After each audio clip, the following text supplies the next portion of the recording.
In the dense jungles of the Pacific, American Sherman tanks became death traps within seconds of entering combat.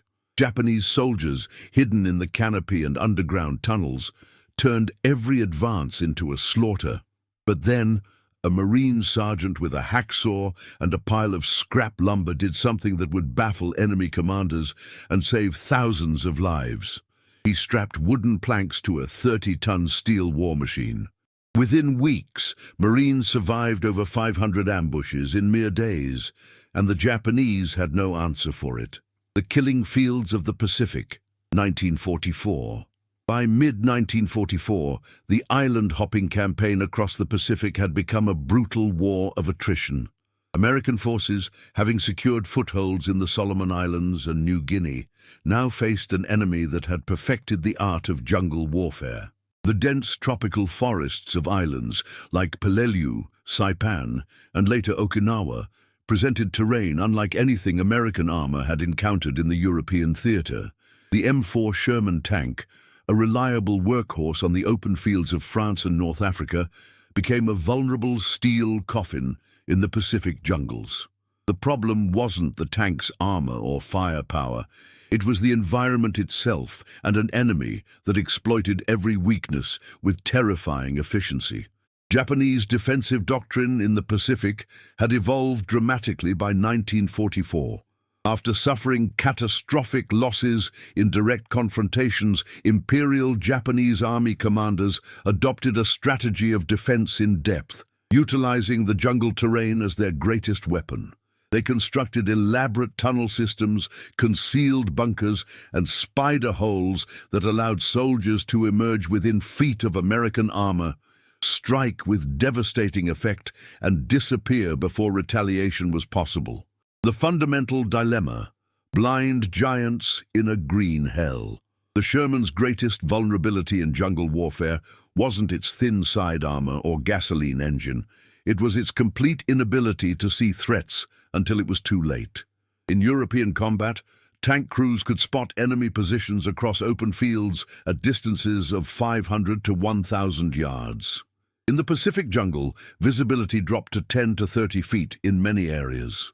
The dense undergrowth, towering trees and thick vines created a three-dimensional maze where death could come from any direction, including directly above and below. Japanese soldiers exploited this blindness with ruthless precision. They would allow Sherman tanks to pass their concealed positions, then emerge to attack the vulnerable rear armor with magnetic mines, satchel charges, and close-range anti-tank weapons. The most feared tactic was the lunge mine, a shaped charge attached to a bamboo pole that a soldier would thrust against the tank's side or rear, often sacrificing his own life in the process. Marine Corps after-action reports from Saipan in June 1944 documented a horrifying pattern. Sherman tanks were being disabled or destroyed at a rate of one vehicle for every 200 yards of advance in heavily forested areas. Crew casualties were catastrophic. Over 60% of tank crews that entered dense jungle combat became casualties within their first 3 engagements. The voices of desperation.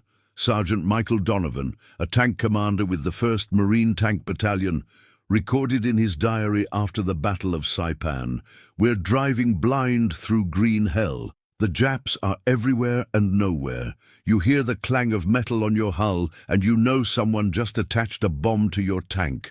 By the time you realize it, you're already dead or burning." Lieutenant Colonel Arthur J. Stewart, commanding officer of the 4th Marine Tank Battalion, submitted a desperate report to division headquarters in July 1944.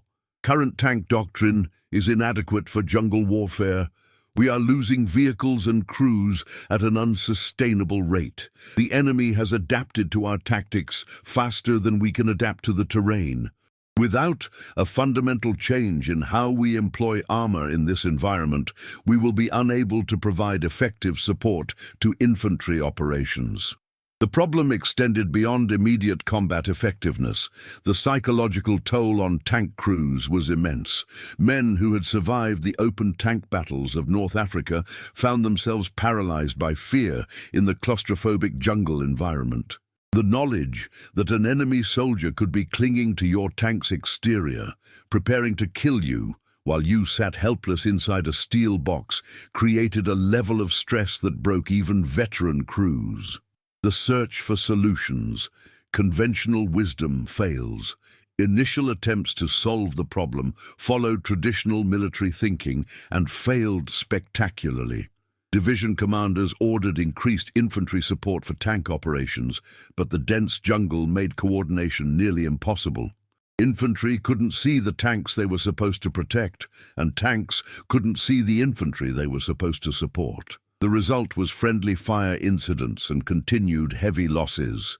Engineers proposed clearing wider paths through the jungle to improve visibility, but this was impractical for offensive operations and simply created obvious avenues of approach that Japanese defenders could concentrate their forces against.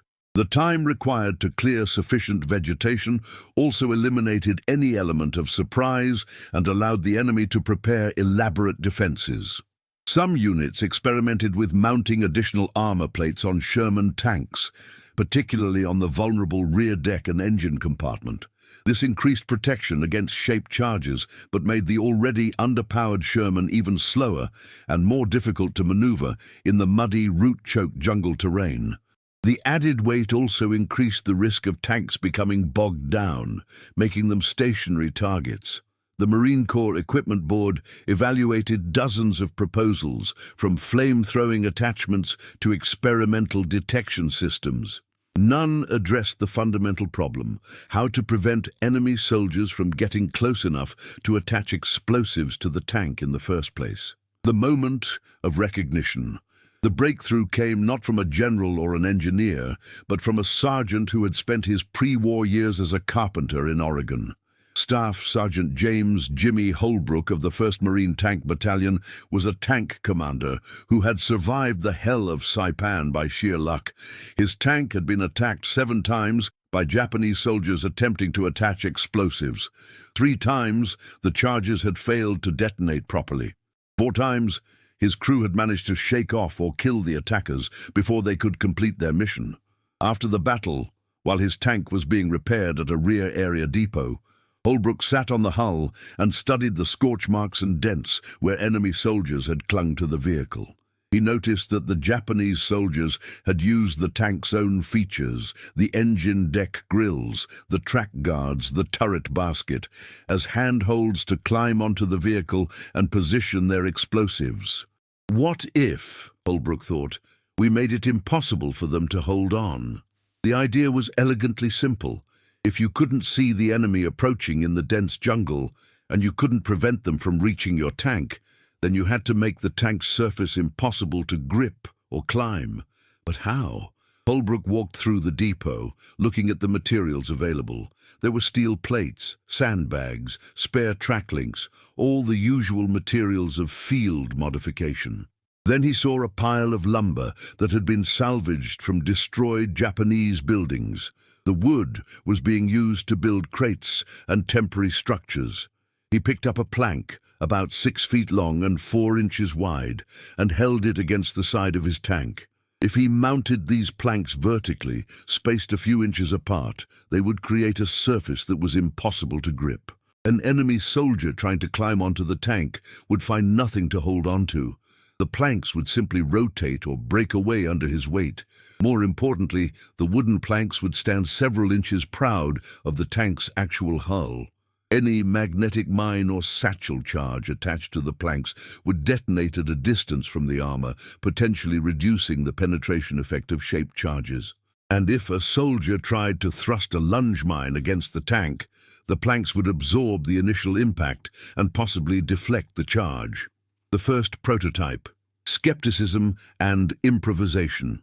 Holbrook presented his idea to his company commander, Captain Robert Hayes, who was initially skeptical. "You want to put wood on a tank? Wood burns, Sergeant, and it won't stop bullets." "It's not meant to stop bullets, sir," Holbrook replied. "It's meant to stop Japs from climbing on the tank and blowing us up. The wood doesn't need to be armor, it just needs to be impossible to hold on to." Hayes, desperate for any solution that might reduce casualties, authorized Holbrook to modify his own tank as an experiment. Over the next 3 days, Holbrook and his crew scavenged lumber from every available source. They cut the planks to uniform lengths and attached them vertically to the tank's hull using a combination of welded brackets, bolts, and wire. The planks were spaced about 4 inches apart, creating a fence around the entire vehicle, including the turret sides and rear deck. The modification added approximately 800 pounds to the tank's weight, negligible compared to the Sherman's 30-ton mass. The planks extended about 6 inches from the hull, creating a standoff barrier that would prevent direct contact with the armor. When the modification was complete, Holbrook's tank looked bizarre, like a Sherman that had driven through a lumberyard and emerged wearing a wooden cage. Other tank crews mocked the modification, calling it Holbrook's chicken coop and questioning whether he planned to transport livestock. But Holbrook was confident. He had studied the problem, understood the enemy's tactics, and created a solution that directly addressed the threat. Now he just needed to prove it worked, in combat. The opportunity came sooner than anyone expected. Within a week, the 1st Marine Tank Battalion received orders to support an infantry assault on a heavily defended Japanese position in the northern mountains of Saipan. Holbrook's modified tank would go into combat, and the entire battalion would be watching to see if a carpenter's intuition could succeed where military engineering had failed. The approach to hell. Northern Saipan, July 1944. The morning of July 18, 1944, dawned with the oppressive humidity that characterized the Pacific summer. Staff Sergeant Holbrook's Sherman, now officially designated Carpenter's Folly by the battalion, though Holbrook preferred to call it Timberwolf, rumbled into position alongside 5 other tanks from C Company.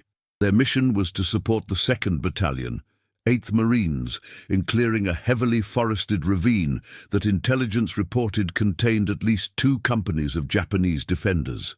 The terrain was nightmarish. The ravine was approximately 400 yards long and 150 yards wide, choked with dense vegetation that reduced visibility to less than 20 feet in most areas. Japanese defenders had spent weeks fortifying the position, creating interconnected bunkers, spider holes, and tunnel entrances concealed beneath the jungle floor. Previous infantry assaults had been repulsed with heavy casualties. As the tanks moved into the ravine, Holbrook could feel the familiar tension in his gut. The jungle pressed in from all sides, branches scraping against the wooden planks with an eerie scratching sound. His driver, Corporal Eddie Martinez, navigated carefully, trying to avoid the largest trees while maintaining formation with the other tanks. "Visibility is shit, Sarge," Martinez reported over the intercom. "I can barely see 10 feet ahead." "Keep moving," Holbrook replied. "Stay close to 2nd Platoon's tank, and everyone keep your eyes open. They're in here somewhere." The first contact, validation in blood. The attack came without warning, as it always did in the jungle. A Japanese soldier emerged from a spider hole directly beside Holbrook's tank, a satchel charge in his hands. In a conventional Sherman, he would have had a clear path to attach the explosive to the hull or track guard. Instead, he found himself facing a wall of vertical wooden planks. He grabbed for a handhold and found nothing. The planks were too smooth, too far apart, and too unstable to grip. He tried to wedge the satchel charge between 2 planks, but before he could secure it, Holbrook's bow gunner, Private First Class Tommy Chen, spotted him through the hull machine gun port and opened fire. The Japanese soldier fell, the satchel charge tumbling harmlessly to the ground where it detonated seconds later. The explosion was close enough to shower the tank with dirt and debris, but the blast occurred several feet from the hull, far enough that it caused no damage. "Holy shit! It worked!" Chen shouted over the intercom. The plank stopped him from getting a grip. But there was no time to celebrate. The jungle erupted with enemy fire. Japanese soldiers emerged from concealed positions all around the advancing tanks, attempting to swarm the vehicles with magnetic mines, lunge mines, and satchel charges. Holbrook's tank was attacked 3 more times in the next 5 minutes. Each time, the wooden plank armor proved its worth. Enemy soldiers found themselves unable to climb onto the tank or attach explosives directly to the hull. The planks created a standoff barrier that frustrated every attempt at close-range attack. One Japanese soldier managed to thrust a lunge mine against the wooden planks on the tank's side. The shaped charge detonated, but the explosion occurred 6 inches away from the actual armor, dissipating much of its penetrating power. The blast shattered several planks and left scorch marks on the hull, but failed to penetrate. Holbrook's crew felt the concussion inside the tank, but they were alive and the vehicle remained operational. The contrast: conventional tanks under assault. While Holbrook's modified Sherman fought off repeated attacks, the other tanks in the formation were not as fortunate. 2 tanks ahead of Holbrook's position were hit by satchel charges that Japanese soldiers managed to attach directly to the rear deck. Both tanks were disabled, their engines destroyed by the explosions. One crew managed to evacuate. The other was not as lucky. Lieutenant Marcus Webb, commanding the lead tank, radioed desperately. "We're taking heavy casualties. They're all over us. We can't shake them off."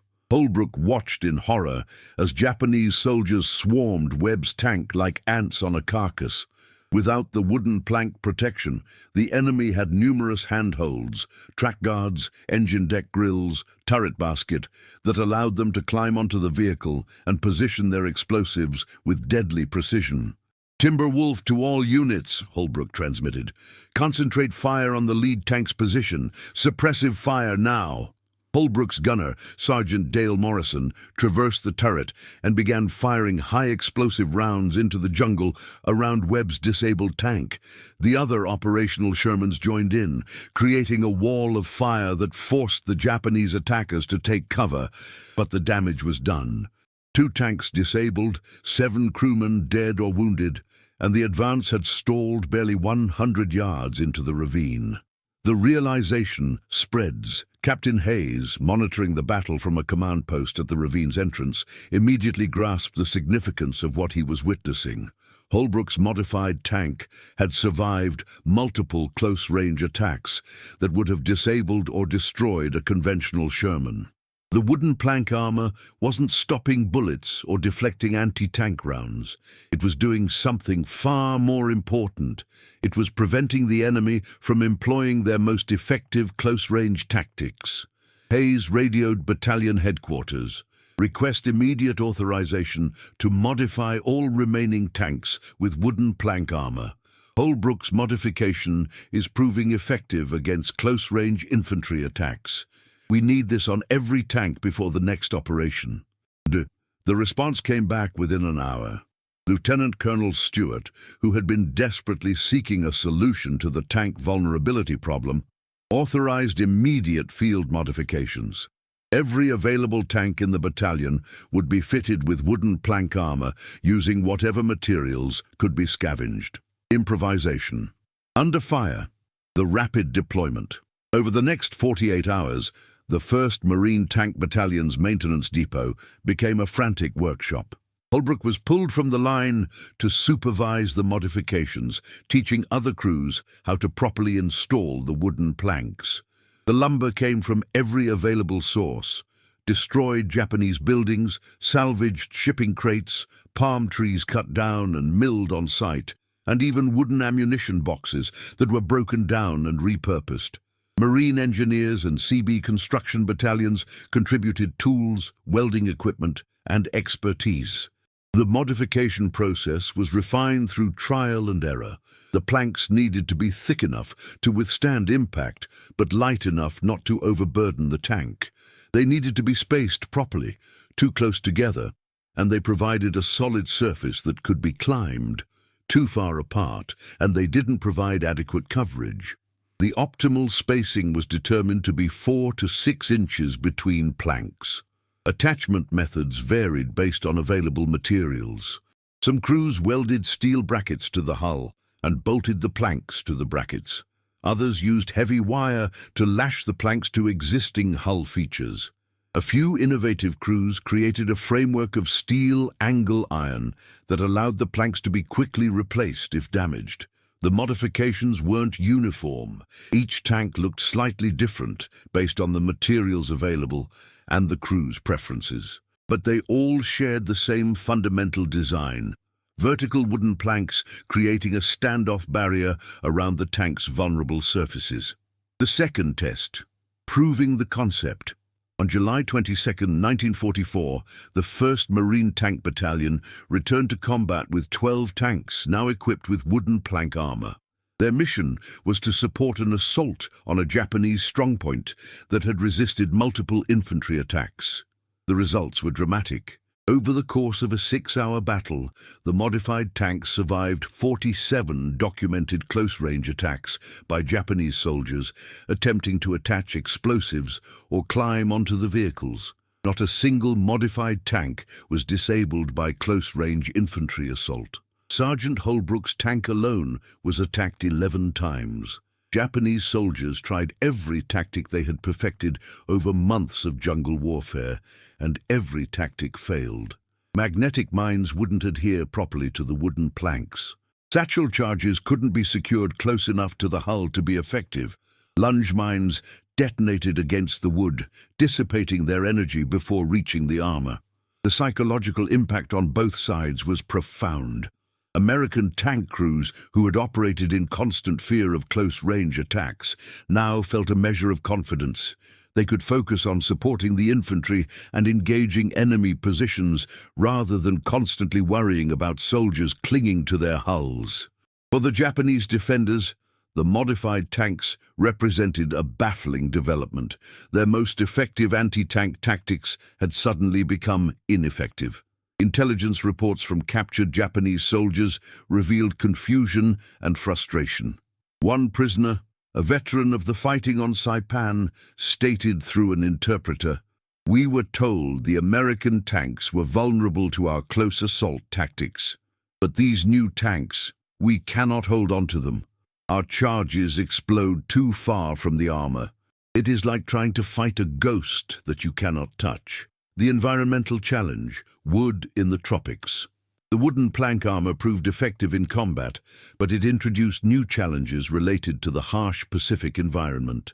The tropical climate, with its intense heat, high humidity, and frequent rainfall, was brutal on wooden materials. Within days of installation, some planks began to warp, split, or rot. The constant moisture caused the wood to swell, and the intense sun caused it to crack. Crews had to regularly inspect and replace damaged planks, creating a maintenance burden that hadn't been anticipated. Marine engineers experimented with various treatments to protect the wood. Some crews painted the planks with whatever paint was available, hoping to seal the wood against moisture. Others applied oil or grease. A few innovative crews soaked the planks in salt water before installation, believing this would make the wood more resistant to rot. It didn't. Despite these challenges, the wooden plank armor remained effective. Even damaged or partially rotted planks still provided the critical standoff distance that prevented enemy soldiers from attaching explosives directly to the hull. And unlike steel armor, wooden planks could be quickly replaced using locally available materials, a significant advantage in the resource-constrained Pacific theater.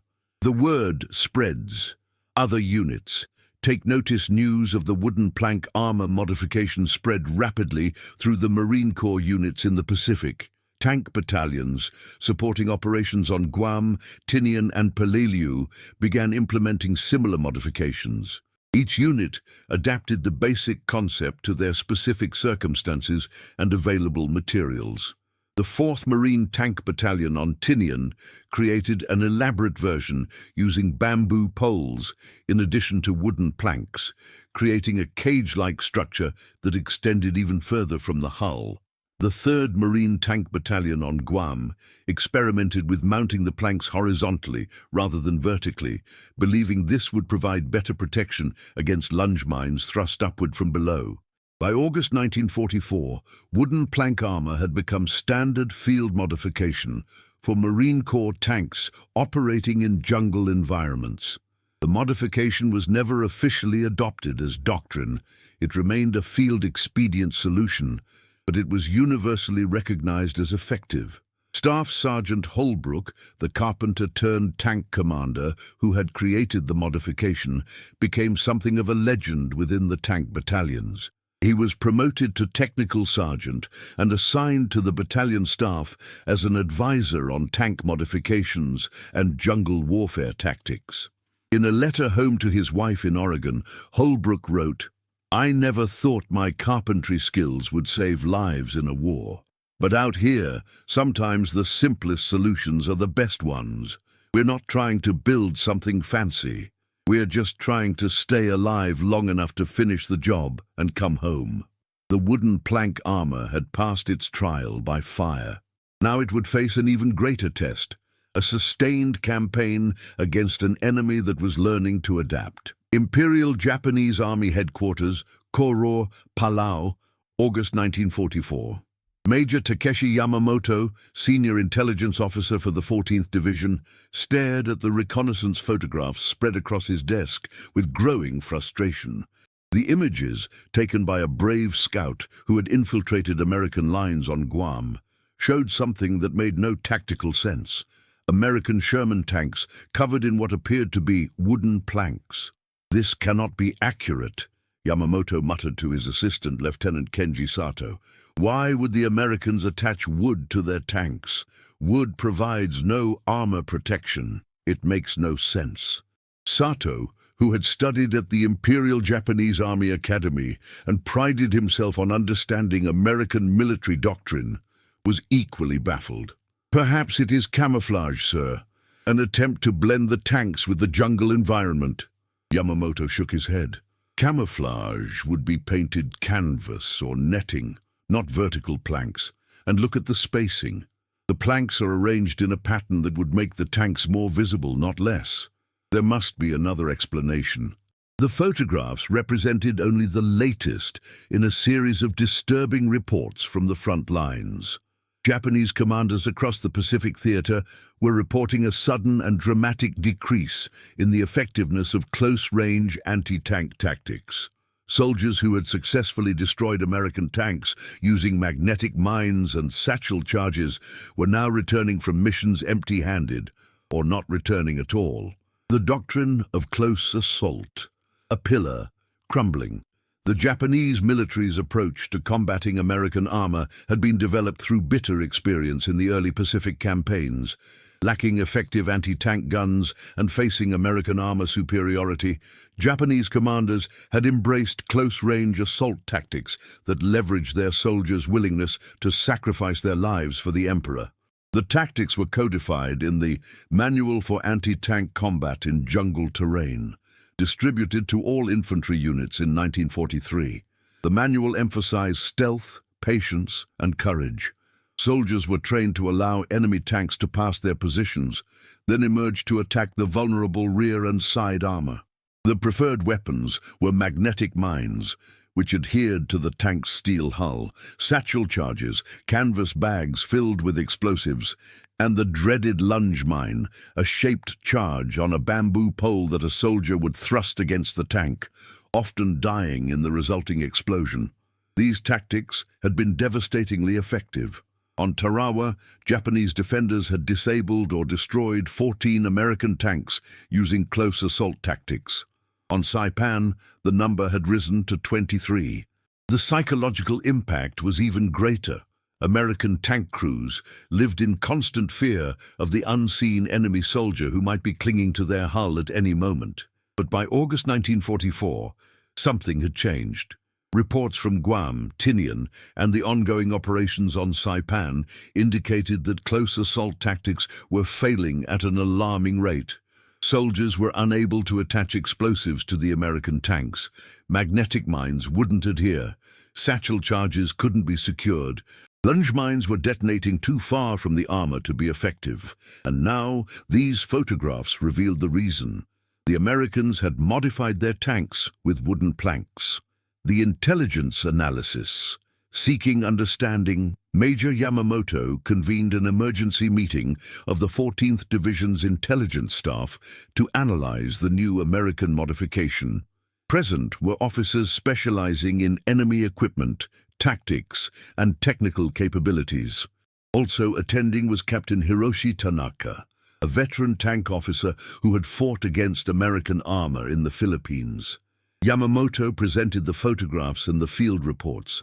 "Gentlemen, we are facing a new development that has rendered our anti-tank tactics largely ineffective. The Americans have modified their Sherman tanks with wooden planks arranged vertically around the hull.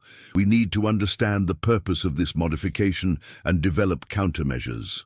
The initial theories were diverse and reflected the officers' attempts to fit the modification into their existing understanding of American doctrine. "Perhaps the wood is meant to detonate our shaped charges prematurely," suggested Captain Tanaka. "If the charge explodes against the wood rather than the armor, the penetration effect would be reduced." "That is possible," Yamamoto acknowledged, "but the spacing of the planks suggests another purpose. Look at how they are arranged. There are gaps between each plank. This is not solid armor." Lieutenant Colonel Masaru Ishida, the division's chief technical officer, offered another theory. "The Americans may be attempting to defeat our magnetic mines. If the mines cannot make direct contact with the steel hull, they will not adhere properly." This theory gained immediate traction. It explained both the vertical arrangement of the planks and the gaps between them. The wood created a standoff barrier that prevented magnetic mines from reaching the hull. But it didn't explain everything. Field reports indicated that even non-magnetic explosives, satchel charges and lunge mines were proving less effective against the modified tanks. There had to be another factor: the testimony of survivors, frustration and failure. To gain a clearer understanding, Yamamoto interviewed Japanese soldiers who had survived encounters with the modified American tanks. Their accounts painted a picture of frustration and tactical impotence. Corporal Yuki Nakamura, a veteran of the fighting on Saipan, described his experience. "I waited in my position as the American tank approached. When it passed, I emerged to attach my satchel charge to the rear deck, as I had been trained. But when I tried to climb onto the tank, I found I could not grip the hull. There were wooden planks in the way. I could not find a handhold. The planks were smooth, and they moved when I tried to grab them. Before I could secure the charge, the tank's machine gun fired, and I was forced to retreat." Private First Class Kenji Watanabe had attempted to use a lunge mine against a modified Sherman on Guam. "I thrust the mine against the side of the tank with all my strength. The charge detonated, but the explosion occurred against the wooden planks, not the armor itself. I saw the wood shatter and burn, but the tank continued moving. It was not damaged. I had failed." The most revealing testimony came from Sergeant Ichiro Suzuki, who had successfully destroyed 3 American tanks on Tarawa using magnetic mines. His encounter with a modified Sherman on Tinian had been a humiliating failure. The magnetic mine would not adhere to the wooden planks. "I tried to wedge it between the planks, hoping it would reach the hull, but there was not enough space. The mine fell to the ground, and I had to retreat before it detonated. I felt shame. I had been given a sacred mission to destroy the enemy tank, and I had failed because of pieces of wood." The doctrinal crisis, when training becomes obsolete. The testimonies revealed a profound problem. The entire Japanese doctrine for anti-tank combat in jungle terrain had been rendered obsolete by a simple field modification.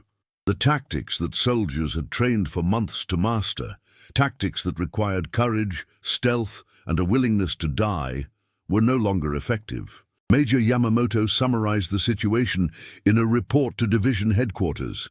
"The American wooden plank modification defeats our close assault tactics through multiple mechanisms. First, it prevents magnetic mines from adhering to the tank's hull. Second, it eliminates the handholds that our soldiers use to climb onto the tank. Third, it creates a standoff distance that reduces the effectiveness of shaped charges and contact explosives. Fourth, it provides a psychological advantage to the enemy. Their tank crews no longer fear close assault, while our soldiers face repeated failure and increased casualties." The report concluded with a stark assessment. Unless we develop effective countermeasures, we must assume that our ability to destroy American tanks in jungle terrain has been severely compromised. This will have significant implications for our defensive operations, i.e., the attempted countermeasures, improvisation, and desperation. Japanese commanders in the field began experimenting with countermeasures, but the results were disappointing. Some units attempted to use longer bamboo poles to thrust explosives past the wooden planks and against the hull. This proved impractical. The longer poles were unwieldy in dense jungle, and the soldier had to get even closer to the tank to use them effectively, increasing his exposure to defensive fire. Other units tried to set the wooden planks on fire, hoping to burn through the modification and expose the hull. But the planks were often damp from the tropical humidity, and even when they did burn, the fire rarely spread quickly enough to compromise the tank before it moved out of range.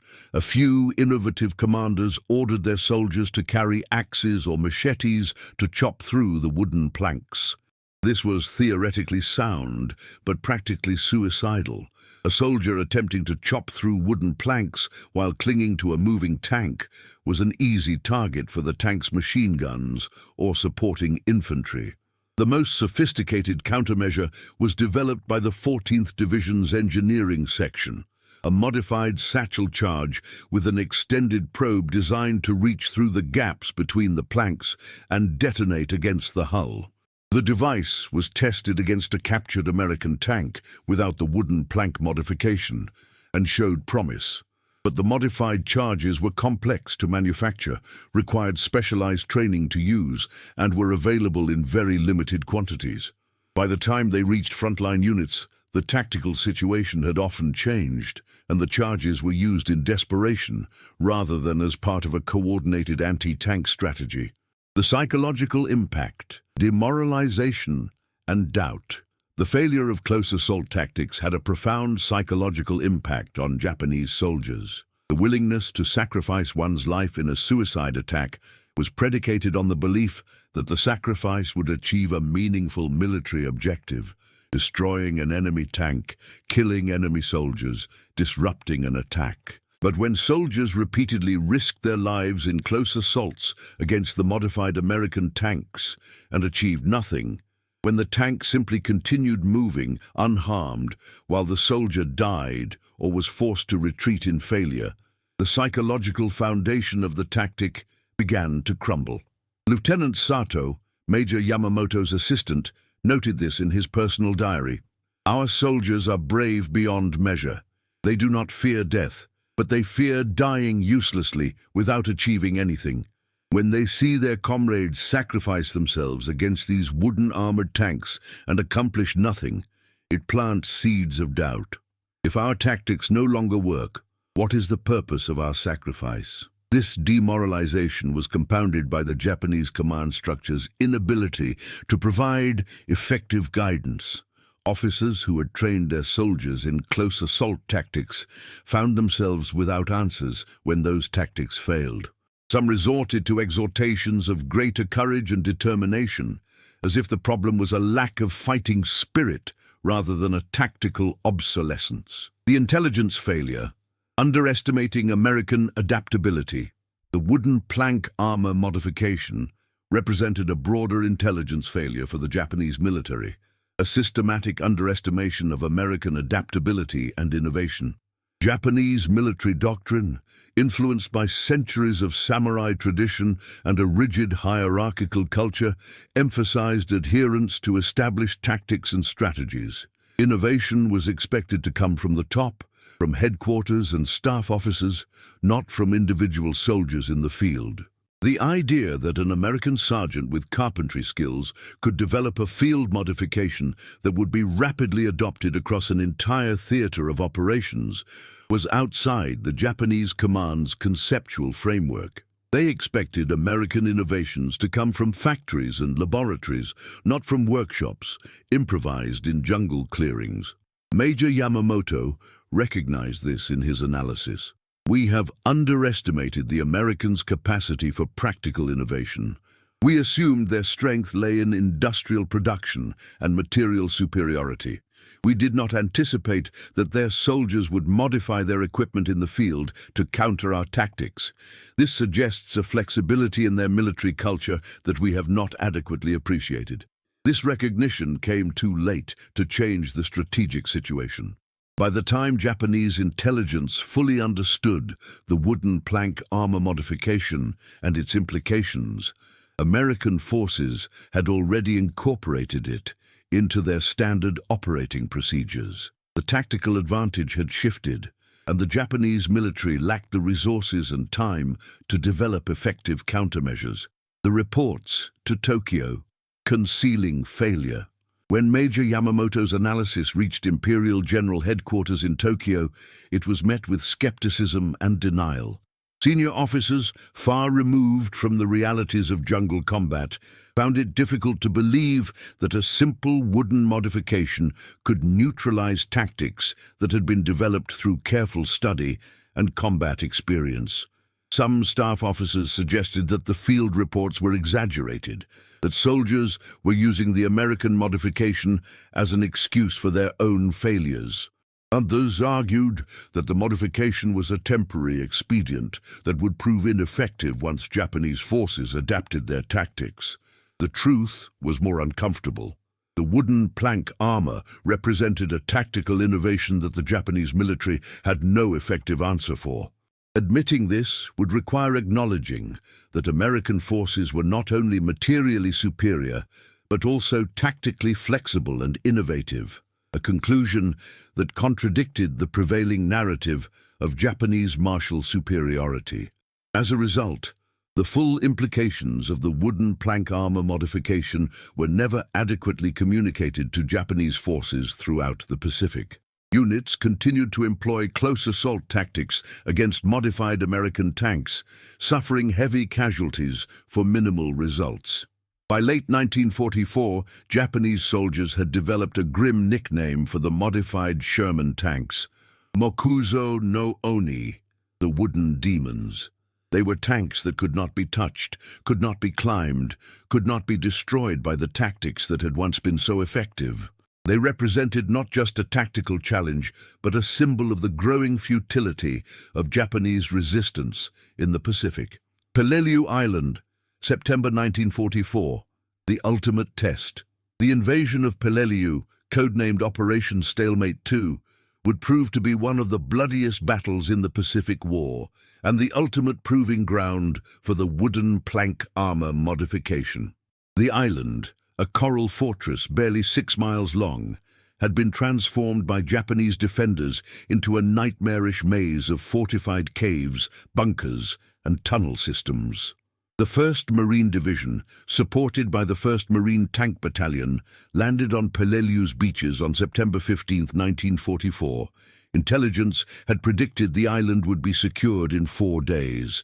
The battle would last 73 days and cost over 10,000 American casualties. For the tank crews, Peleliu represented a new level of challenge. The terrain was unlike anything they had encountered. Not jungle, but a hellish landscape of jagged coral ridges, volcanic rock, and dense scrub vegetation.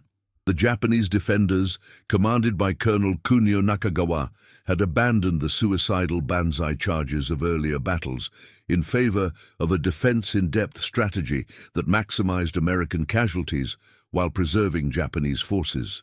Technical Sergeant James Holbrook, now serving as the 1st Tank Battalion's modification specialist, had ensured that every Sherman landing on Peleliu was equipped with wooden plank armor. But the modification would face challenges that no one had anticipated. Crisis point, the Umur-Brogol Pocket. The Umur-Brogol Mountains, a series of coral ridges in central Peleliu, became known to the Marines as Bloody Nose Ridge. The terrain was so broken and vertical that tanks could barely maneuver. The Japanese had fortified the ridges with interconnected cave systems that were virtually immune to conventional bombardment. On September 21st, 6 days into the battle, a platoon of Shermans from C Company attempted to support an infantry assault on a ridge position. The tanks advanced along a narrow coral road, hemmed in by vertical rock faces on both sides. It was a perfect kill zone. The Japanese attack came not from ground level, but from above. Defenders positioned in caves 30 feet above the road began dropping satchel charges and grenades onto the tanks. The wooden plank armor, designed to protect against ground-level attacks, provided no defense against explosives dropped from above. 2 tanks were disabled within minutes, their engine decks shattered by explosives that fell directly onto the vulnerable rear compartment. The wooden planks on the sides and turret were irrelevant. The attack came from an angle they couldn't protect. Staff Sergeant Marcus Chen, commanding the lead tank, radioed desperately, "We're taking fire from above. The wood armor isn't helping. We need to get out of here." The platoon was forced to retreat, leaving the 2 disabled tanks behind. It was a stark reminder that the wooden plank armor, while effective against the tactics it was designed to counter, was not a universal solution. The adaptive response, overhead protection. That evening, Technical Sergeant Holbrook met with the battalion's tank commanders and maintenance officers to address the new threat. The discussion was intense and pragmatic. These were men who understood that failure to adapt meant death. "The planks work against ground attacks," Holbrook acknowledged, "but we need overhead protection. The Japs are adapting. They're attacking from positions we can't reach with our guns." Captain Robert Hayes, now the battalion executive officer, proposed a solution. "What if we extend the wooden plank concept upward? Create a roof or cage over the engine deck and turret?" The idea had merit, but implementation was challenging. A solid wooden roof would be too heavy and would interfere with the turret's rotation and the crew's ability to operate the tank. But a partial cage, wooden slats arranged horizontally over the most vulnerable areas, might provide protection without compromising functionality. Over the next 48 hours, while the battle for Peleliu raged, the battalion's maintenance section worked frantically to modify the tanks. They created overhead frameworks using salvaged steel angle iron and wooden slats. The frameworks were designed to cover the engine deck and the rear of the turret, the areas most vulnerable to explosives dropped from above. The overhead protection wasn't perfect. It couldn't cover the entire tank without making it inoperable, but it provided a degree of defense against the most common overhead attacks. Explosives that struck the wooden slats would detonate at a distance from the actual armor, reducing their effectiveness. The modified tanks returned to combat on September 24th. The overhead protection proved its worth immediately. During an assault on a cave complex, a Japanese defender dropped a satchel charge onto a Sherman's engine deck. The charge struck the wooden slat framework and detonated. The explosion shattered several slats and showered the tank with debris, but the engine deck armor held. The tank remained operational. The environmental crisis. Wood versus coral. The coral terrain of Peleliu introduced another challenge. The wooden planks were being physically destroyed by the environment itself. The jagged coral rock tore at the planks as tanks maneuvered through narrow passages. The abrasive coral dust, kicked up by explosions and vehicle movement, acted like sandpaper, wearing down the wood at an alarming rate. Within a week of combat, many tanks had lost 30% or more of their wooden plank armor to environmental damage. The planks that remained were often cracked, splintered, or hanging loose from their mountings. Corporal Eddie Martinez, Holbrook's former driver and now a tank commander himself, reported the problem to the maintenance section. "The coral is eating our wood armor alive. We're replacing planks every other day. At this rate, we'll run out of lumber before we run out of ammunition." The battalion faced a critical resource shortage. Peleliu had virtually no trees. The island's vegetation was mostly scrub brush and palm trees too small to provide useful lumber. The wooden planks had to be fabricated from shipping crates, ammunition boxes, and any other wooden materials that could be scavenged from the beachhead. CB construction battalions, working under fire to build roads and facilities, contributed what lumber they could spare, but it wasn't enough. The demand for replacement planks exceeded the supply. Technical Sergeant Holbrook proposed a radical solution: use metal in place of wood where possible. The battalion's welders began fabricating steel slats from salvaged materials. Damaged vehicles, destroyed equipment, even sections of Japanese fortifications. The steel slats were heavier than wood and more difficult to work with, but they were far more durable in the coral environment. The result was a hybrid armor system: wooden planks where weight was a concern, steel slats where durability was critical. Each tank became a unique combination of materials, reflecting the ingenuity and resourcefulness of its crew. The human cost: crews under extreme stress. The intensity of the fighting on Peleliu pushed tank crews to the breaking point. The combination of extreme heat, temperatures inside the tanks often exceeded 120 degrees Fahrenheit, constant combat, and the psychological strain of operating in a kill zone took a devastating toll. Private First Class Tommy Chen, who had been with Holbrook since the first combat test of the wooden plank armor on Saipan, was killed on September 28th when his tank was hit by a 47mm anti-tank gun. The wooden plank armor had protected the tank from close-range infantry attacks, but it was useless against a direct hit from a high-velocity anti-tank round. Chen's death was a stark reminder that the modification, while effective against specific threats, couldn't protect against everything. The loss hit Holbrook hard. Chen had been more than a crew member. He had been a friend and a believer in the wooden plank concept from the beginning. His death raised questions that Holbrook struggled to answer. Had the modification given crews a false sense of security? Had they become overconfident, taking risks they wouldn't have taken otherwise? Captain Hayes, recognizing Holbrook's distress, pulled him aside after Chen's funeral. "Jimmy, listen to me. The wood armor has saved dozens of lives. You know that. Chen's death wasn't because the modification failed. It was because war is hell, and sometimes good men die. Don't let this break you. We still need you." Holbrook nodded, but the weight of responsibility remained.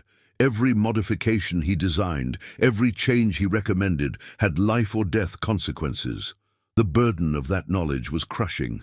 The tactical evolution, combined arms integration. As the battle for Peleliu dragged on, American forces developed increasingly sophisticated tactics that integrated the wooden armored tanks with infantry, engineers, and air support. The tanks were no longer employed as independent assault vehicles, but as part of a combined arms team. The typical assault on a Japanese cave position now followed a refined procedure: reconnaissance by infantry to identify the cave entrance and defensive positions, suppressive fire by tanks equipped with wooden plank armor, which could approach closer to enemy positions without fear of close-range attacks, flamethrower tanks, also equipped with wooden plank armor, to clear the cave entrance, engineer teams with demolitions to seal the cave infantry, to secure the position and move to the next. Objective: the wooden plank armor was critical to this process. It allowed tanks to operate in close proximity to enemy positions, providing direct fire support while infantry maneuvered. The protection against close-range attacks meant that tank commanders could focus on engaging enemy positions rather than constantly scanning for infiltrators. Lieutenant Colonel Arthur Stewart, the battalion commander, noted in his after-action report, "The wooden plank armor modification has fundamentally changed how we employ tanks in close terrain. It has transformed the Sherman from a vulnerable target into a platform that can operate effectively in the most challenging environments. The modification's value cannot be overstated." The crisis of confidence, when protection isn't enough. Despite the successes, there were moments when the wooden plank armor's limitations became painfully apparent. On October 7th, a platoon of Shermans was ambushed in a narrow defile by Japanese defenders armed with 47mm anti-tank guns positioned in concealed bunkers. The wooden plank armor provided no protection against the high-velocity armor-piercing rounds. 3 tanks were knocked out in rapid succession, their crews killed or wounded. The surviving tanks retreated, But the psychological impact was severe. Some crew members began to question whether the wooden plank armor was worth the added weight and maintenance burden if it couldn't protect against all threats. There were calls to remove the modification and return to conventional armor configurations. Technical Sergeant Holbrook addressed these concerns in a meeting with the battalion's tank commanders. The wood armor was never meant to stop anti-tank guns. It was designed to protect against close-range infantry attacks, and it does that job damn well. We've survived hundreds of attacks that would have killed us without the modification. Yes, we're still vulnerable to anti-tank guns, but we were vulnerable to those before, and we're no more vulnerable now. The wood armor gives us protection we didn't have before. That's worth keeping. The argument was persuasive, and the modifications remained in place. But the incident highlighted a fundamental truth. No single modification could protect against all threats. The wooden plank armor was a specialized solution to a specific problem, not a universal defense. The final validation: statistics of survival. By the time the battle for Peleliu ended in late November 1944, the 1st Marine Tank Battalion had compiled comprehensive data on the effectiveness of the wooden plank armor modification. The statistics were compelling. Tanks equipped with wooden plank armor survived an average of 23 close-range infantry attacks before being disabled or destroyed by other means. Tanks without the modification, a small number that had landed late in the battle without time for modification, survived an average of 3 close-range attacks. Crew casualties in modified tanks were 64% lower than in unmodified tanks when facing close-range infantry threats. The modification required an average of 4 hours of maintenance per week to replace damaged planks and repair mountings. Total material cost per tank, approximately $50 in lumber and hardware, compared to $50,000 for the tank itself. Perhaps most significantly, the modification had a measurable psychological impact. Tank crews equipped with wooden plank armor reported higher confidence levels and were more willing to operate in close terrain where they could provide effective infantry support. Lieutenant Colonel Stewart summarized the findings in his final report on the Peleliu operation. The wooden plank armor modification represents one of the most cost-effective force multipliers developed during the Pacific Campaign. For minimal investment in materials and labor, we have dramatically increased the survivability of our tanks and the effectiveness of our combined arms operations. I recommend that this modification be standardized for all Marine Corps tanks operating in close terrain. The recommendation would be forwarded up the chain of command, eventually reaching Marine Corps headquarters in Washington. But for the men of the 1st Marine Tank Battalion, the validation was already complete. They had survived Peleliu, one of the most brutal battles in Marine Corps history, and the wooden plank armor had been a critical factor in that survival. Technical Sergeant Holbrook, exhausted and grieving for the friends he had lost, allowed himself a moment of satisfaction. The simple idea that had come to him while sitting on a tank hull in a rear area depot had evolved into a proven life-saving modification. It wasn't perfect, and it couldn't protect against every threat, but it had made a difference. And in war, making a difference was all anyone could hope for. Okinawa, April 1945, the final proving ground. The invasion of Okinawa, Operation Iceberg, represented the culmination of the Pacific Island hopping campaign and the largest amphibious assault in the Pacific theater. The island, only 350 miles from the Japanese home islands, was defended by over 100,000 Japanese troops who had spent months preparing elaborate defensive positions. For the American tank battalions, Okinawa would be the ultimate test of the wooden plank armor modification. By April 1945, the modification had become standard equipment for Marine Corps and Army tanks operating in the Pacific. Every Sherman that landed on Okinawa's beaches on April 1, 1945, was equipped with some version of the wooden plank armor system. The Japanese defenders, commanded by Lieutenant General Mitsuru Ushijima, were well aware of the American tank modification.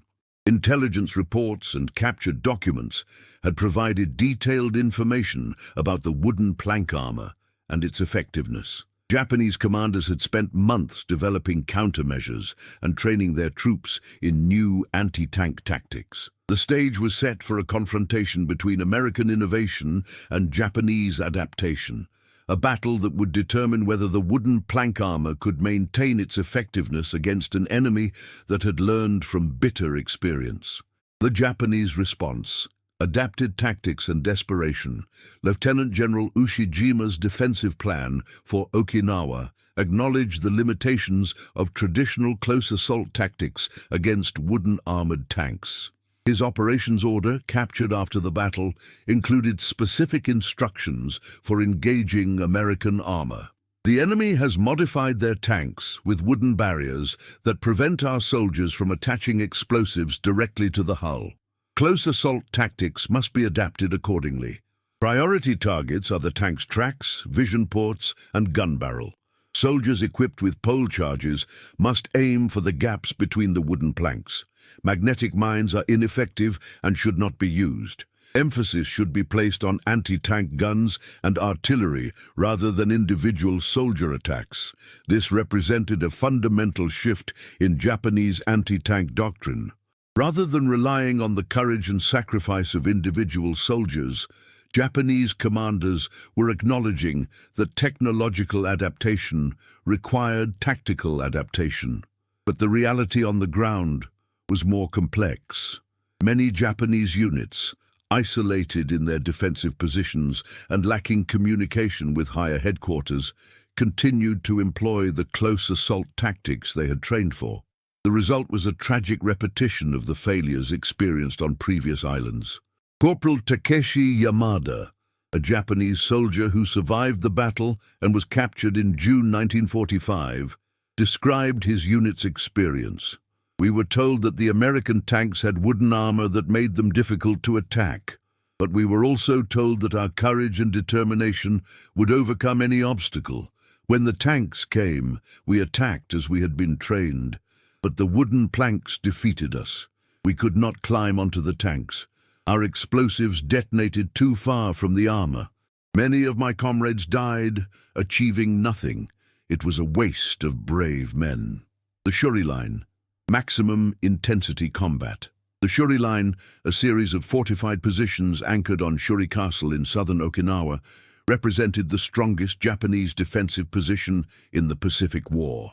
The line incorporated natural terrain features, ridges, ravines, and hills, with man-made fortifications including bunkers, tunnels, and artillery positions. American forces attacked the Shuri Line in early May 1945, and the battle quickly devolved into a brutal slugging match. The wooden armored Sherman tanks played a critical role in the assault, providing direct fire support for infantry and serving as mobile pillboxes that could withstand the intense Japanese defensive fire. Staff Sergeant Marcus Chen, no relation to the late Tommy Chen, commanding a Sherman named Timber Beast, participated in 17 consecutive days of combat along the Shuri Line. His tank was attacked by Japanese infantry 34 times during this period, an average of twice per day. Chen's after-action report provides a detailed account of the wooden plank armor's performance under maximum stress. Day 1, attacked 3 times by soldiers with satchel charges. All attacks failed.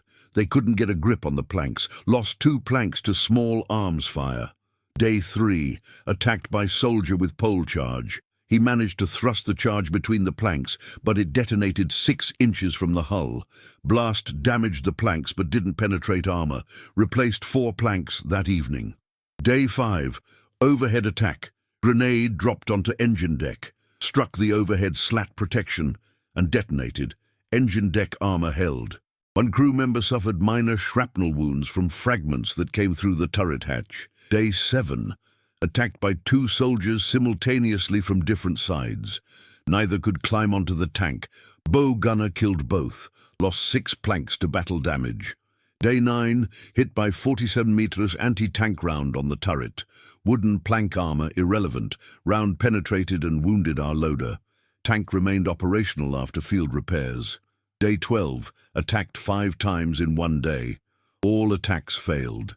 Japanese soldiers appeared increasingly desperate and disorganized, lost 8 planks to accumulated damage. Day 14, overhead attack with large satchel charge, struck overhead protection and detonated. Blast was severe, knocked out our radio and started a small fire in the engine compartment. Crew extinguished fire and continued mission. Replaced entire overhead protection framework that evening. Day 17, final attack before we were rotated to rear area. Soldier attempted to jam a pole charge into the track. Charge detonated and damaged the track, immobilizing us. Crew evacuated safely. Tank recovered and repaired. Chen's experience was typical of the tank crews fighting along the Shuri line. The wooden plank armor was being tested to its absolute limits, and it was holding up. The psychological collapse. Japanese morale crumbles. By mid-May 1945, the cumulative effect of failed anti-tank attacks was having a devastating impact on Japanese morale. Soldiers who had been trained to believe that their courage and willingness to sacrifice could overcome any obstacle were confronting the reality that their tactics were obsolete. Captain Hiroshi Tanaka, a Japanese company commander captured after being wounded in combat, provided a revealing assessment during his interrogation. The wooden armor on the American tanks has destroyed our soldiers' confidence. They see their comrades die in attacks that accomplish nothing. The tanks continue moving, unharmed, while our men lie dead. This is not a failure of courage. Our soldiers are as brave as any in the world. It is a failure of tactics. We are asking men to die uselessly, and they know it. This knowledge is poison to morale. The psychological impact extended beyond the immediate tactical situation. The wooden plank armor had become a symbol of American technological and tactical superiority. Japanese soldiers, already facing overwhelming material disadvantages, now confronted an enemy that could adapt and innovate faster than they could respond. Lieutenant Kenji Sato, the intelligence officer who had first analyzed the wooden plank armor modification back in August 1944, was killed in action on Okinawa in May 1945. His personal diary, recovered from his body, contained a final entry that captured the despair of the Japanese defenders. "We are fighting an enemy that learns from every battle and adapts faster than we can counter. The wooden armor on their tanks is a small thing, just pieces of wood attached to steel. But it represents something larger, their ability to identify problems and solve them quickly. We identified the same problems with our own tactics, but we could not adapt. Our doctrine is rigid, our supply lines are broken, and our soldiers are dying for tactics that no longer work." The wooden armor is not just protecting their tanks, it is a symbol of why we are losing this war. The statistical triumph, numbers that tell the story. By the time the battle for Okinawa ended in late June 1945, American forces had compiled comprehensive data on tank operations and the effectiveness of the wooden plank armor modification. The statistics told a compelling story. Close-range infantry attacks, total documented attacks on wooden armored tanks, 1,247 attacks that resulted in tank destruction or mission kill, 23, 1.8%.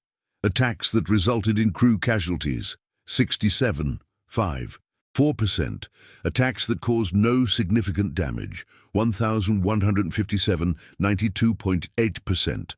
Comparison with unmodified tanks. A small number of Army tanks, 47 vehicles, landed on Okinawa without wooden plank armor due to supply issues. These tanks suffered a 34% loss rate from close-range infantry attacks. Modified tanks suffered a 1.8% loss rate from the same threat. The modification reduced vulnerability to close-range attacks by a factor of 19 maintenance and logistics. Average time to install wooden plank armor on a Sherman, 6 hours average maintenance time per week. 3. 5 hours average lifespan of wooden planks in combat, 12 days. Total lumber consumed for modifications during Okinawa campaign, 847,000 board feet. Cost per tank for materials, $73. compared to 50,000 plusters for the tank itself. Crew confidence and performance. Tank crews with wooden plank armor reported 78% confidence in their vehicle's survivability. Crews without the modification reported 31% confidence. Modified tanks spent an average of 23% more time in forward positions providing infantry support. Crew rotation due to combat stress was 41% lower in units with modified tanks. The enemy assessment, captured Japanese documents indicated that close assault tactics against wooden armored tanks had a 94% failure rate. Japanese commanders estimated that attacking a wooden armored tank required 3-5 soldiers to achieve the same probability of success as attacking an unmodified tank with 1 soldier. This represented an unsustainable expenditure of manpower for an army already suffering from severe personnel shortages. The recognition from field expedient to doctrine. The overwhelming statistical evidence of the wooden plank armor's effectiveness finally prompted official recognition from Marine Corps and Army headquarters. In June 1945, the modification was formally incorporated into the technical manual for Sherman tank operations in jungle and close terrain. The official designation was Field Modification Kit Anti-Infantry M4 Series Tanks, a bureaucratic title that failed to capture the modification's origins or significance, but the formal recognition meant that the modification would be standardized with proper engineering specifications, approved materials, and official installation procedures. Technical Sergeant James Holbrook, the carpenter-turned-tank commander who had created the original modification, was promoted to warrant officer and assigned to the Marine Corps Equipment Board. His new role was to oversee the standardization of the wooden plank armor and to develop other field modifications that could improve tank survivability.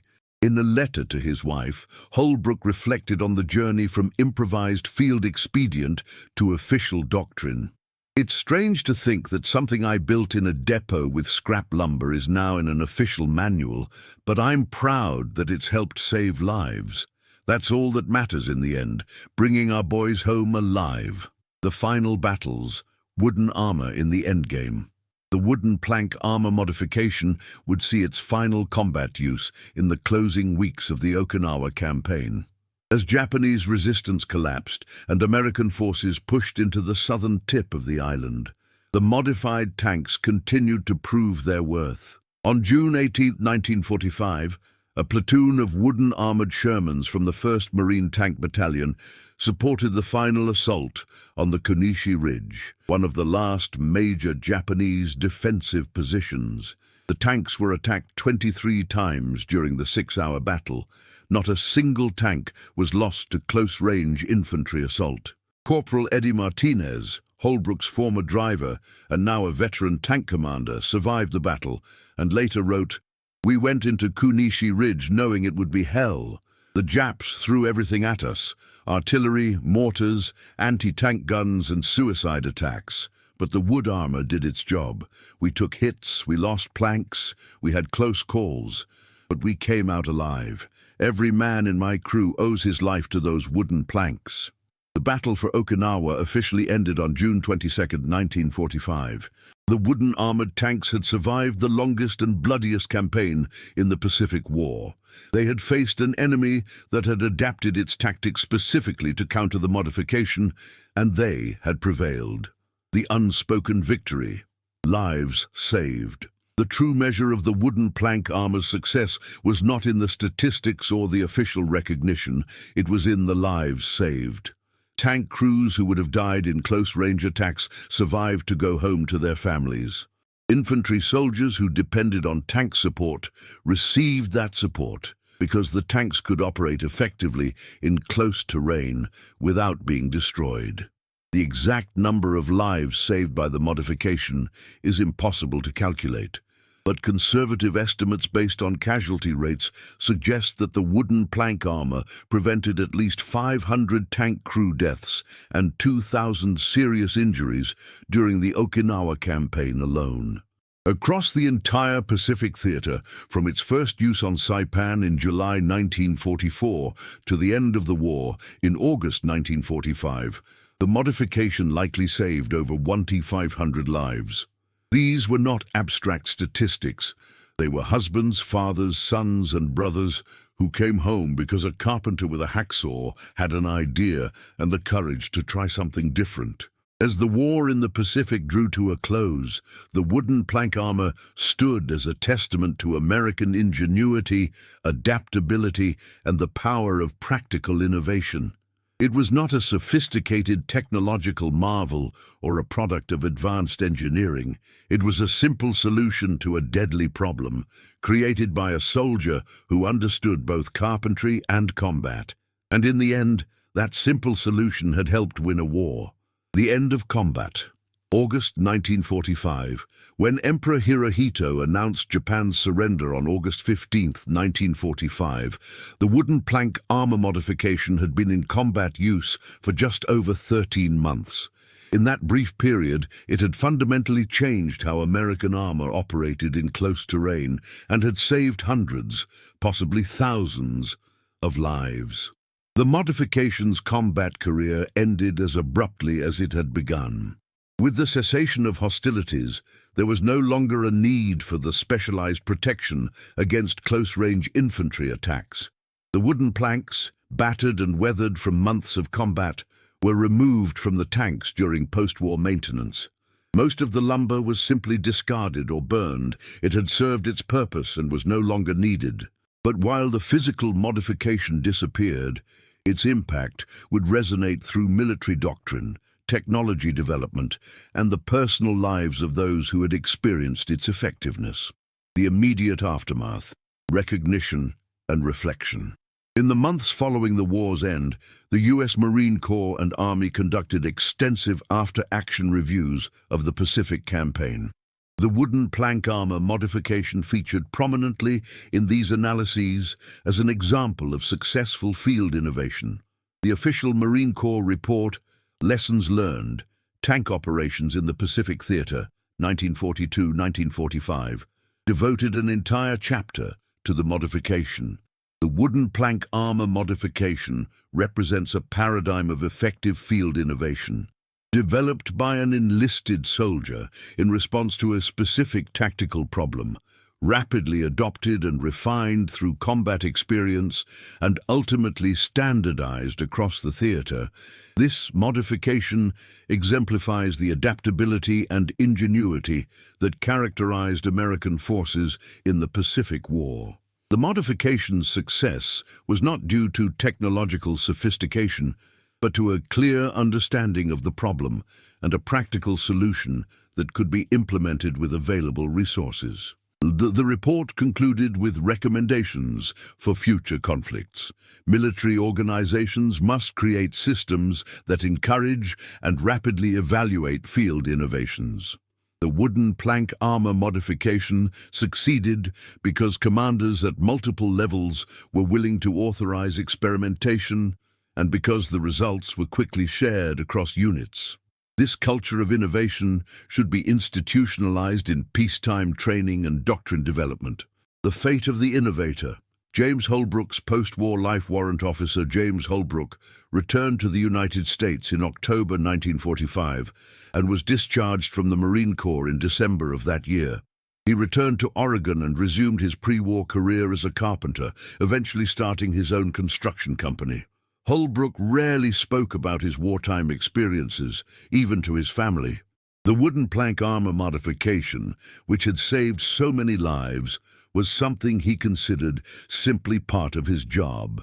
Nothing special, just what needed to be done.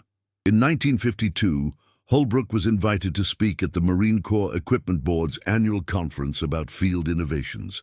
His presentation was characteristically modest. I wasn't trying to revolutionize tank warfare. I was just trying to keep my crew alive. The wood armor worked because it was simple, practical, and addressed a real problem. That's the key to any good innovation. Understand the problem, find the simplest solution, and test it in the real world. Holbrook's presentation became required reading at the Marine Corps' Armor Officer course, and his approach to problem-solving, practical, empirical, and focused on soldier survivability, influenced a generation of military engineers and tacticians. James Holbrook died in 1987 at the age of 68. His obituary in the local Oregon newspaper made no mention of the wooden plank armor modification or his role in saving hundreds of lives. To his community, he was simply a successful carpenter and businessman. But to the tank crews who had served in the Pacific, he was the man who had given them a fighting chance to come home alive. The doctrinal impact, changing how militaries innovate. The wooden plank armor modification had a profound impact on how the U.S. military approached innovation and adaptation. Prior to World War II, military innovation was largely centralized. New equipment and tactics were developed by headquarters staff and research institutions, then disseminated to field units. The success of the wooden plank armor and other field modifications demonstrated the value of decentralized innovation. Soldiers in combat had insights into tactical problems that staff officers in rear areas could never fully appreciate. Empowering these soldiers to develop and test solutions could produce innovations that were more practical and effective than centrally designed systems. This realization led to significant changes in post-war military culture, the establishment of field innovation programs. In 1947, the Marine Corps created the Field Modification and Innovation Program, which provided funding and support for Marines to develop and test equipment modifications. Similar programs were established by the Army and Navy. These programs institutionalized the ad hoc innovation process that had produced the wooden plank armor. Changes in officer training. Military academies and officer training schools began emphasizing creative problem-solving and practical engineering. Officers were taught to encourage innovation among their subordinates and to rapidly evaluate and adopt effective field modifications. The creation of rapid prototyping capabilities. The military established forward-deployed workshops and engineering teams that could quickly fabricate and test modifications in theater. This capability, directly inspired by the wooden plank armor experience, would prove valuable in subsequent conflicts from Korea to Afghanistan. The technical legacy, influence on armor development. While the wooden plank armor itself was a temporary expedient, the principles behind it influenced post-war armor development in significant ways. Standoff armor concepts. The wooden plank armor's effectiveness came from creating a standoff distance between the explosive charge and the actual armor. This principle was incorporated into the development of spaced armor and explosive reactive armor, ERA systems, that became standard on tanks in the 1960s and beyond. Modern ERA systems use explosive tiles mounted on the tank's exterior that detonate when struck by a shaped charge, disrupting the penetrating jet before it reaches the main armor. While far more sophisticated than wooden planks, the fundamental concept, creating a standoff barrier that defeats the threat before it reaches the primary armor, is the same. Anti-infantry protection systems. The wooden plank armor addressed the specific threat of infantry soldiers attaching explosives to tanks. This problem persisted in subsequent conflicts, leading to the development of specialized anti-infantry protection systems. In Vietnam, American tanks were equipped with belly armor and track skirts to protect against mines and close-range attacks. In Iraq and Afghanistan, tanks and armored vehicles were fitted with slat armor, also called cage armor, metal grills that surrounded the vehicle and prevented rocket-propelled grenades from detonating against the hull. These modern systems are direct descendants of the wooden plank armor concept, create a barrier that prevents the threat from reaching the vehicle's primary structure. The importance of rapid adaptation. Perhaps the most important technical legacy of the wooden plank armor was the demonstration that rapid adaptation to enemy tactics could be as important as technological superiority. American tanks in the Pacific were not superior to Japanese anti-tank weapons in terms of armor thickness or mechanical reliability. but the ability to quickly identify a tactical vulnerability and develop a countermeasure gave American forces a decisive advantage. This lesson was applied in subsequent conflicts. In Korea, American tanks were rapidly modified with additional armor and improved suspension to counter North Korean anti-tank tactics. In Vietnam, tanks were fitted with specialized equipment to operate in jungle and rice paddy terrain. In Iraq, vehicles were up-armored to counter improvised explosive devices, IEDs. Each of these adaptations followed the pattern established by the wooden plank armor. Identify the threat, develop a practical solution, test it in combat, and rapidly deploy it across the force. The human legacy, veterans' memories and reunions. For the men who had served in wooden armored tanks, the modification was more than a technical innovation. It was a lifeline that had brought them home alive. In the decades after the war, veterans of the Pacific tank battalions maintained close bonds, united by their shared experiences. At reunions of the 1st Marine Tank Battalion, the wooden plank armor was a frequent topic of conversation. Veterans would share stories of attacks survived, planks replaced, and close calls that would have been fatal without the modification. Corporal Eddie Martinez, who had served as Holbrook's driver and later commanded his own tank, spoke at the battalion's 1975 reunion. We called them Holbrook's planks, or carpenter armor. They didn't look like much, just pieces of wood bolted to a tank. But those planks were the difference between life and death. Every man here who served in a modified tank owes his life to Jimmy Holbrook and those wooden planks. We came home because a carpenter had an idea and the guts to try it. The veterans' testimonies were collected by military historians and became part of the official record of the Pacific War. These personal accounts provided context and emotional depth to the dry statistics and technical reports, reminding future generations that innovation in war is ultimately about saving human lives. The forgotten innovation: why the wooden armor faded from memory. Despite its effectiveness and impact, the wooden plank armor modification largely faded from public memory in the decades after World War II. Several factors contributed to this obscurity. The temporary nature of the modification.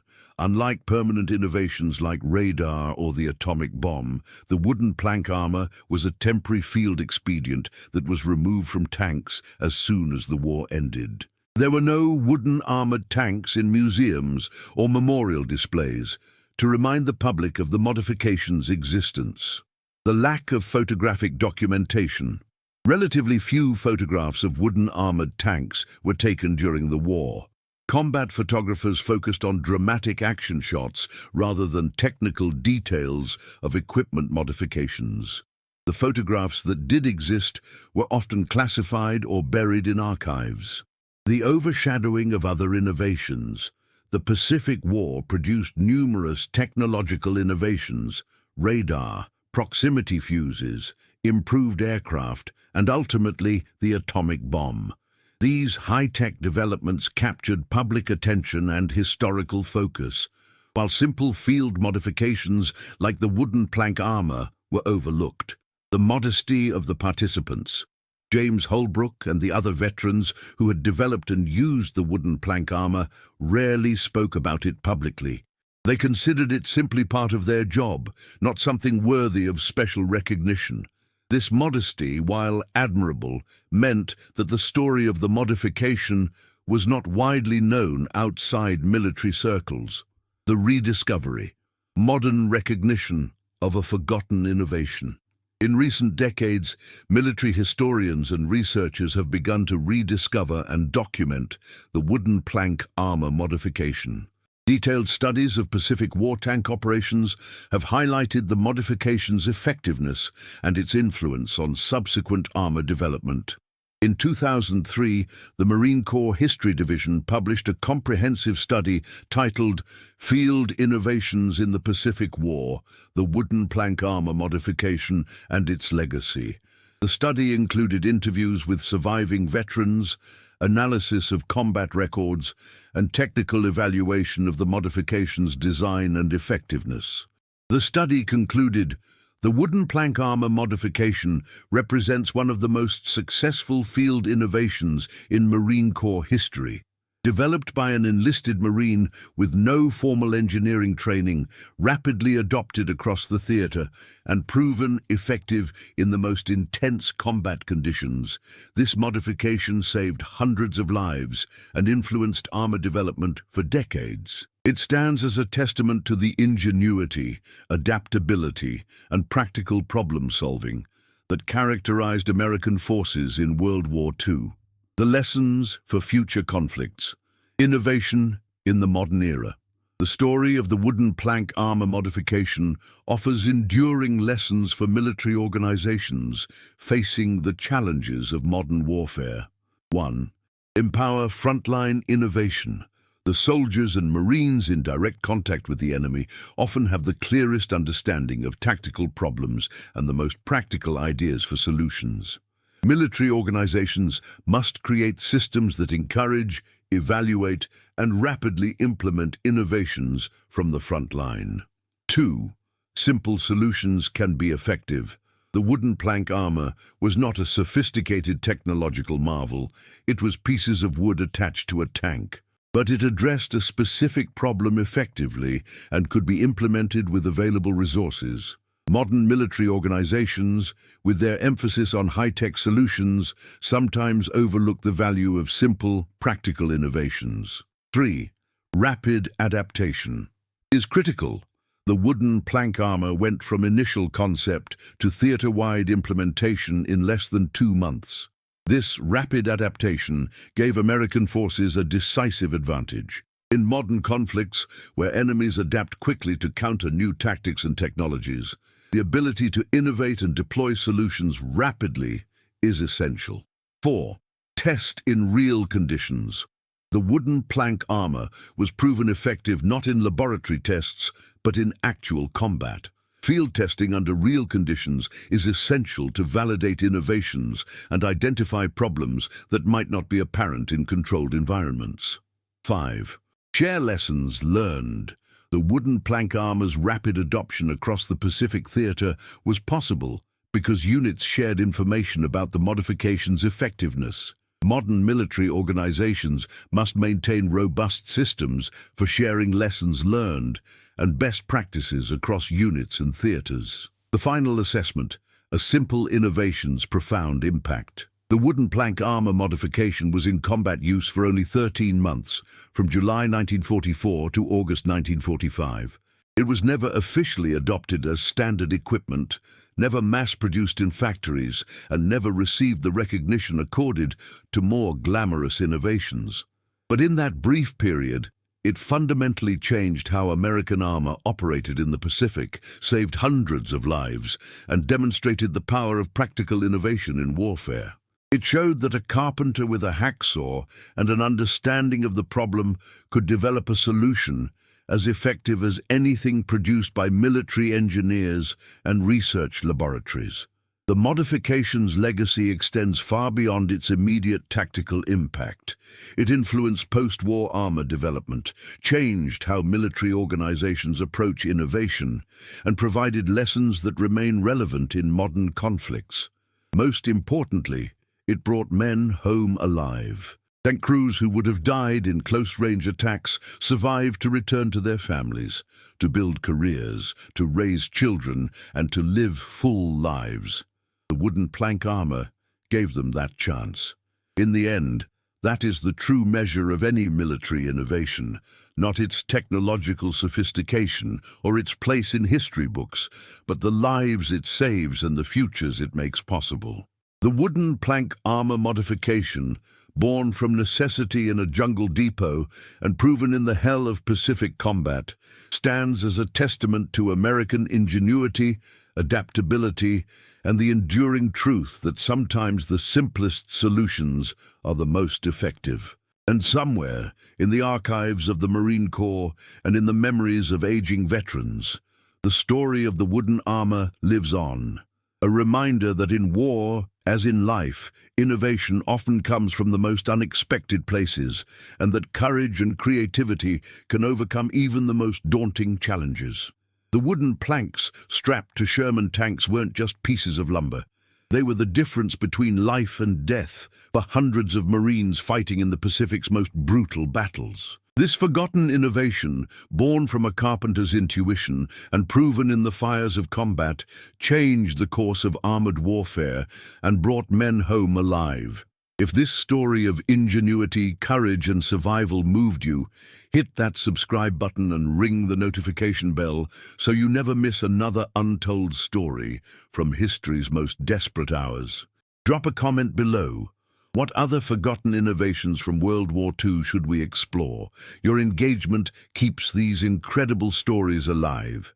Share this video with anyone who appreciates military history, engineering ingenuity, or tales of ordinary people doing extraordinary things under impossible circumstances. These stories deserve to be remembered. Thanks for watching, and remember, sometimes the simplest solutions are the most powerful.